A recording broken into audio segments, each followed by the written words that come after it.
Thank you for all the support. Thank you. Hello everyone, I'm QI Maple. Today, we're going to talk about the complete gameplay of Verdant Glade.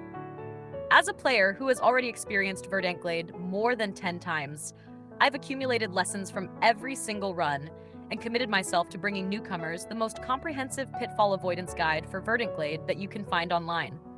This video will cover almost everything in Verdant Glade, including mechanics, kingdoms, classes, gear, skills, relics, material realms, carts, stamina, the trading house, Fantasia Ascent, dungeons, and guilds. Without further ado, let's get started.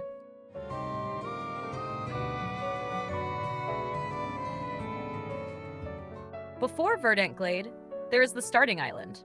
To put it simply, the Origin Isle is mainly about gameplay experience. It can't really be considered a beginner tutorial because most systems actually appear in Verdant Glade rather than on the Origin Isle. At the end of the Origin Isle, players are asked once again to choose between the warrior and mage classes. Warriors eventually become duelists or knights, one being a melee damage dealer and the other a melee tank. Mages branch into sorcerers and sages, one being a ranged damage dealer and the other a healer. You can simply choose what you like here, because later on you can switch classes freely with no loss, meaning your previous investments will not be wasted. Even though more and more systems unlock in Verdant Glade and it feels like the game has truly begun, you are actually still in what is essentially the beginner village. Verdant Glade is designed by the developers as a filter to screen out a large portion of players, and by the time Verdant Glade ends, only about 50% of players remain. And let's move on to the first major pitfall in Verdant Glade.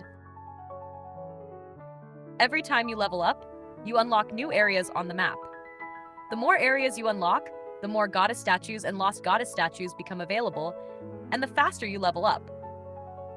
This level advantage will persist for more than a month, so map progression efficiency is extremely important for all players.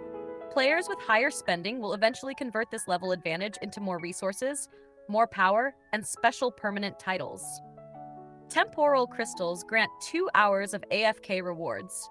You can choose to use them early to push map progression faster, or save them and use them all later when most of the map is unlocked. One option lets you open the map earlier while the other maximizes AFK, but in practice, the difference is minimal. You can even hoard them indefinitely because in this game, only leveling truly creates gaps, and a 2-hour difference in experience and resources won't significantly affect anything.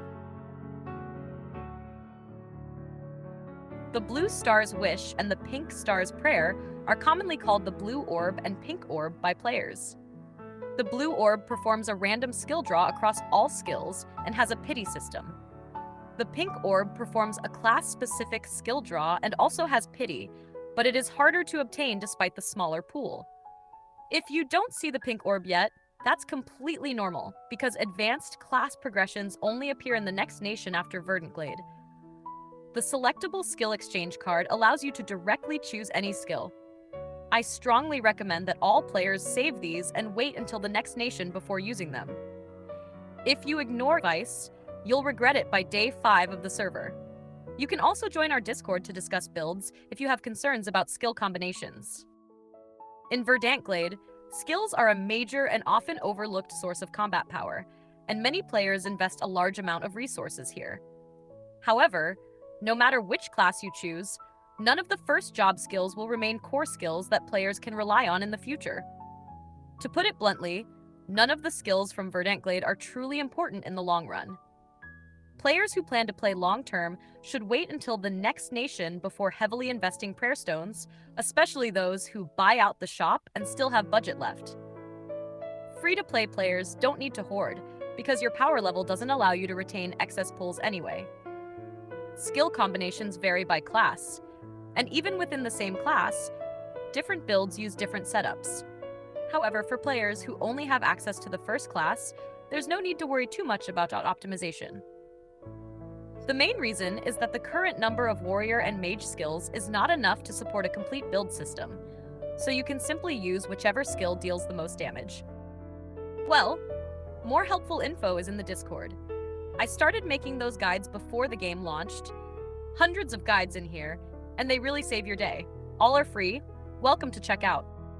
But if you are looking for more advanced guides, the paid version is also available. Most of them are from my own experience and won't be created by other content creators, which helps you always stay on the meta path. You may have noticed that different classes provide different special attributes. Warriors and mages don't have these yet, but they start appearing at the next job change. For example, duelists gain crit rate, sorcerers gain accuracy, knights gain block rate, and sages gain increases to all base attributes.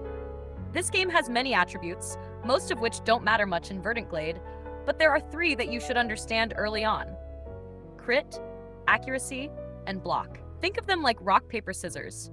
The base damage of a critical hit is 150%, and landing a crit deals massive damage. However, if the attack is blocked, not only does the crit fail, but damage is reduced to 50%. Accuracy reduces the chance of being blocked.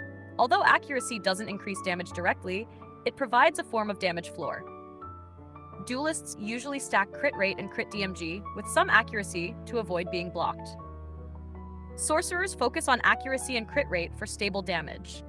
Knights stack block rate with some crit to improve both survivability and damage. Sages have high base attributes and usually benefit more from DMG boost and DMG res. Since Sage class attributes don't provide crit or accuracy, matching a duelist's crit rate requires more investment, but in practice, most Sage players still stack crit and it works perfectly fine. At this stage, the amounts of these attributes provided by classes, skills, and gear are still low, so their advantages won't be very noticeable yet. Still, this is an important concept to understand. Even though these attributes are important, you'll notice that your gear doesn't provide much of them. That's normal. At this stage, you don't need to care too much about crit rate or block rate on gear, because the available systems aren't sufficient to create major differences in survivability or damage. Right now, the best way to gain large amounts of crit or block is through high-tier skills. If you're playing a warrior, be aware that skills like Battle Fervor and Arc Shield have downtime between turns. When choosing gear substats, ATK, HP, and Mastery generally take priority over crit rate. Mastery increases skill damage, with Physical Mastery boosting physical skills, and Elemental Mastery boosting elemental skills. You can check your Mastery values directly to see the damage multiplier they provide. Speed affects turn order and even the number of actions per round, but at this stage you don't need to worry too much about it, as player and monster stats haven't diverged enough for it to matter significantly. Consider it basic knowledge for now. Another major source of power at this stage is relics. For free-to-play players, you should aim to obtain all blue and purple relics, which is about a 70% collection rate. Verdant Glade progresses very quickly, so it's fine if you can't reach that immediately. For spending players, it's best to collect all orange and lower relics, reaching close to a 90% collection rate. For selectable miracle relics, duelists, sorcerers, and sages should prioritize crit rate, while knights should prioritize block rate. For resonance, prioritize relics that provide flat stat bonuses, as these give the most power. Each elemental attribute can resonate with 4 relics, and once you level all 4 relics of the same element to the same level, all non-resonant relics of that element will automatically level up, granting a massive power increase. For this reason, never level relics from different elements evenly. Players who want to avoid skill investment but still gain power can achieve huge gains here. There are 4 choices in the material realms. For regular players focused on building base power, I recommend spending Donium daily on 2 runs each of the Iron Mine, Gold Mine, Monster Mine, and Sand Mine. Players who frequently sell resources through the trading house can opt for 4. Heavy spenders can also consider 6, since they have enough luminium to convert into Donium. Generally, I don't recommend buying more, as higher purchases drastically increase Donium demand. The cart functions similarly to material realms and produces the same resources, along with gear and Phantom Treat. I strongly recommend prioritizing wood and stone upgrades first, followed by raw ore. Once these 3 are maxed, you can gradually level the remaining options evenly. This is the lazy but effective approach. You may have noticed that stamina provides the same resources as material realms. That's correct. Material realms, cart, and stamina are the main sources of raw ore, rolla, skill exp, and chrono sand. Like material realms, stamina yields increase as the game progresses. When using stamina to mine raw ore, rolla, or chrono sand, there is a chance to encounter a big node, which glows blue and looks different from normal nodes. These big nodes yield double resources. Sometimes you'll get several in a row, and other times you'll use 300 stamina without seeing a single one. Monster experience works slightly differently. There are no big nodes for experience. EXP gains are fixed and do not double. However, monsters can drop materials. All materials except meat cannot be sold and are only used for companion commissions.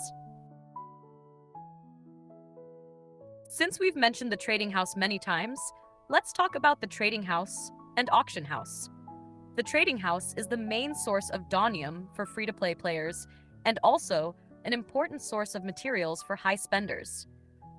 Unlike many other games, SwordxStaff's trading house has massive trading volume and strict price caps and floors, preventing absurd prices.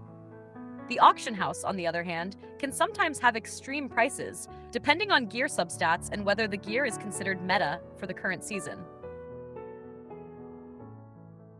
You start with only a few companions, but you'll unlock more over time. In reality, no matter which companions you choose to level, whether you focus on a single one, selectively level for archive rewards, or prioritize high-rarity companions, there are very few pitfalls. However, if you want to build your account well, you need to think long-term. While gold companions provide the highest base stats, companions of all rarities provide the same special attributes. You can check the attributes each companion provides by tapping the exclamation mark, including crit rate, accuracy, block rate, healing boost, DMG res, and more. There isn't much to say about Verdant Glade dungeons. They mainly exist to help players familiarize themselves with mechanics. While they can be challenging for regular players, there are only 2 classes at this point, Warrior and Mage, so team composition isn't very strict when aiming for S rank. A semi-tank warrior paired with a semi-healer mage is usually the most stable combination. Regardless of spending level or teammates, this setup is always welcome. Full DPS warriors and mages can also work, as long as the mage has healing skills or the team's spending level is high. Guilds mainly provide Phantom materials, but that becomes relevant in the next nation, so I won't go into detail here. Guilds also provide other resources and power, but the contribution is relatively small. Guilds with more high-spending players can challenge more guild bosses, and the rewards are quite good, including selectable skill cards, which are very helpful for regular players. Fantasia Ascent has no ranking rewards, so whether you push it or not doesn't really matter.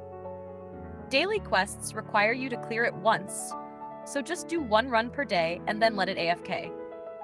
Once your power is high enough, you'll naturally obtain the stage rewards. Players commonly get stuck on stages ending in 4 or 9, which is completely normal. If you urgently want to push higher, you can look for help on Discord. We have a lot of experience with Fantasy Ladder. Remember, there is no fixed composition and no fixed strategy. You can reference builds online, but you must understand that the same setup will not work for everyone, since stats and playstyles vary. Verdant Glade is very short and mainly exists to help players learn the game's systems. Once you fully unlock the nation map, you can wait for the countdown to enter the next nation. Be sure to rank up and enter the new nation immediately when the countdown ends, because this directly affects bonuses from your bed, cart, and other income sources, which is very important. That concludes the complete Verdant Glade guide. Although Verdant Glade is short, this video should give you a clear understanding of the game's overall systems and direction. The next episode will be a guide to the Cinder Ridge. You're welcome to check it out, and you can also find more helpful videos on my channel. Thanks for watching, and I'll see you next time. Bye.